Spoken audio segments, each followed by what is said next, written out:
Hey guys, welcome to Wrench to Drive. I'm going to show you how to make the suspension balls, the articulation balls for the front suspension that I made for the Kyosho, Fazer, and the Tamiya TT-02.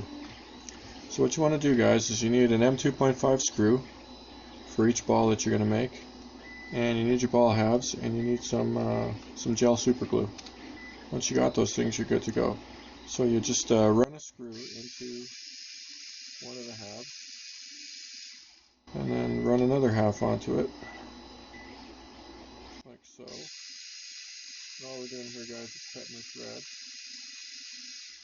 and it's just quicker with a little driver. And we're going to back one all the way back off.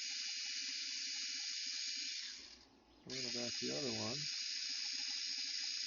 until there's just a few threads. So all we're going to do, guys, we're going to use the screw to hold the ball together while the glue dries. And it's kind of a dual purpose. It holds it together while it's drying, and it lets us line this up. So what I'm doing here, guys, is I just screwed this on as tight as I possibly could. And that gap's a little bigger than it maybe should be, guys, but when I lined up the slot to make sure that I can put it together like so. My super glue. There's my super glue. So now we'll put this one together. So you twist that back off. Oops, I backed off the bottom one. Alright. So we'll try it, guys. I haven't had any trouble putting these together, guys. I literally have not had one go bad on me. So we'll see how if I just jinxed it or not. You don't need too much gel super glue, guys. Just put it on that mating surface. And right around the edge. Try to get it not to the middle, because it'll squirt out a little bit. And the more that goes to the middle, the more likely it is to bond to the screw. Don't worry, guys. If a little gets to the screw, it's not the end of the world. Because how often have you ever seen plastic glue to metal and have it well and truly glued? Personally, never. So why should this be any different? All right. It takes a bit of force, guys. And as you can see, hopefully, I got that lined up pretty good. The slot is where it's supposed to be. Just some glue oozing out. I'm going to wipe it off with a dirty paper towel.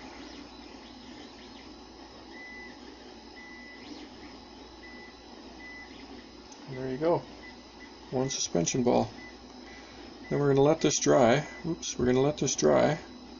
And then once it's dry, we're going to just sand the outside just very, very gently to make sure it's smooth. We're going to cut the glue out of the slot, and that's about it.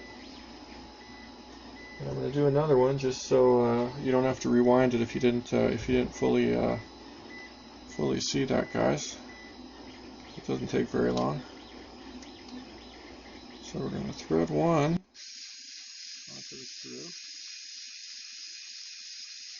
And we're going to thread another one onto the screw. Oopsies, I got a little bit dirty. Best to keep these clean, guys, but I'm just going to kind of muddle through here and show you that everything doesn't really have to be perfect. I've done a bunch of these, guys, like I said. It doesn't have to be perfect, it just has to be good enough, guys. And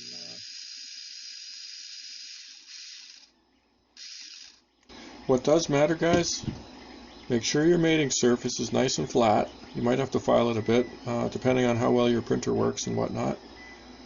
And make sure your part turned out good. Make sure everything is as spiffy as possible, guys, because that is what will burn you. Yeah, I guess that gap is normal, guys. I guess we'll see when I... Oopsie, is that focusing?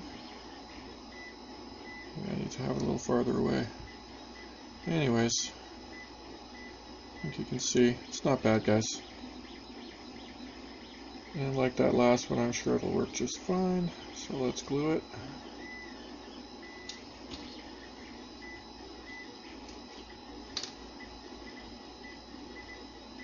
A little bit of super glue. Not too much.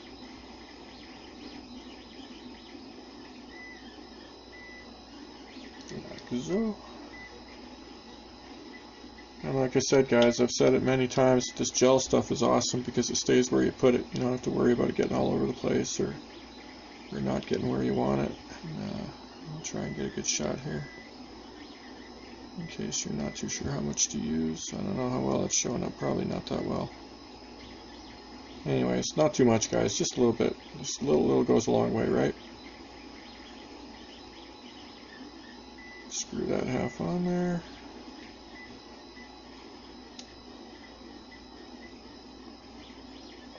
Line up the slot, and you're good. And you wipe off what's left. Try not to get it on yourself, so as you're not sticking to things. And there's another one. So pretty easy, guys. And then, you know, you do a little bit of sanding. I use, where'd it go? Where did my file go? It was out. I had it. I swear. Oh, there it is. I use this file here, guys. It's just a hobby file. It comes in a set of 5. This is the flat one. There's also a round one, triangle one, half round, half flat. And you just sand it really lightly, guys. You just want to make sure that outside surface is smooth. You don't want to take too much off because these do fit really nice. And that's all about all there is to that. Then I'm going to show you how to put it together, and I'm using some pre-made balls, but they're the same, guys, so don't worry about it too much. I'll cut this out, guys. Oh, that was a good one. You see, I got my my scrap balls bin here, guys. Took a lot of tries to get these things working. All right, so I'm going to use these two.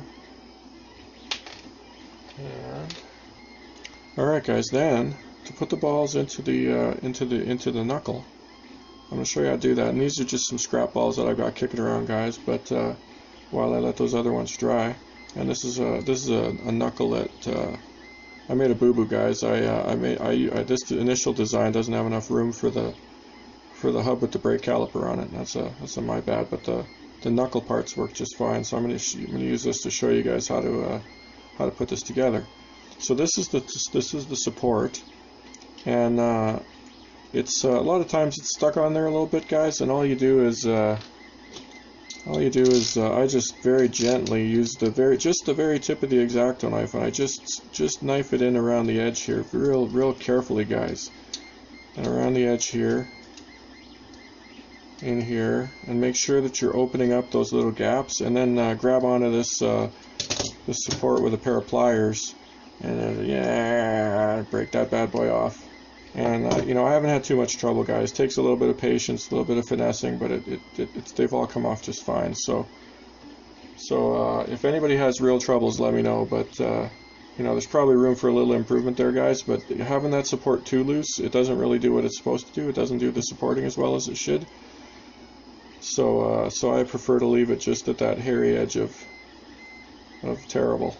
And anyways, if you're upset with that, you can let me know. Otherwise, yeah, it is what it is. All right, so I put a little bit of grease on the ball.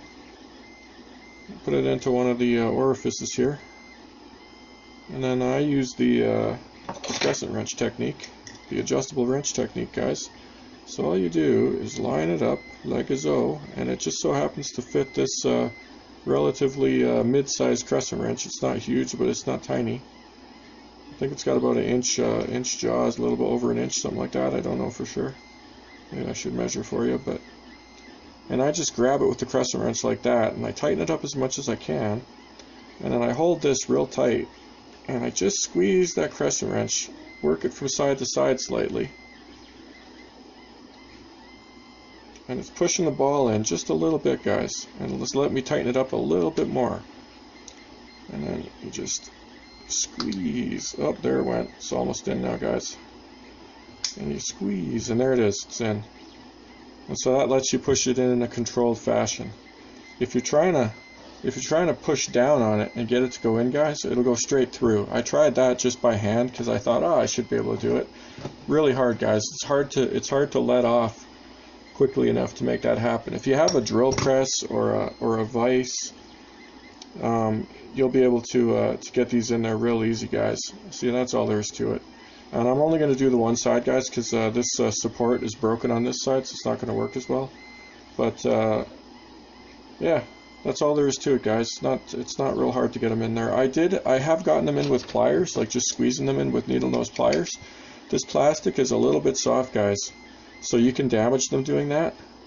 And I would definitely recommend using a support of some sort and coaxing them in instead of trying to use pliers or whatever. It's too easy to damage them. But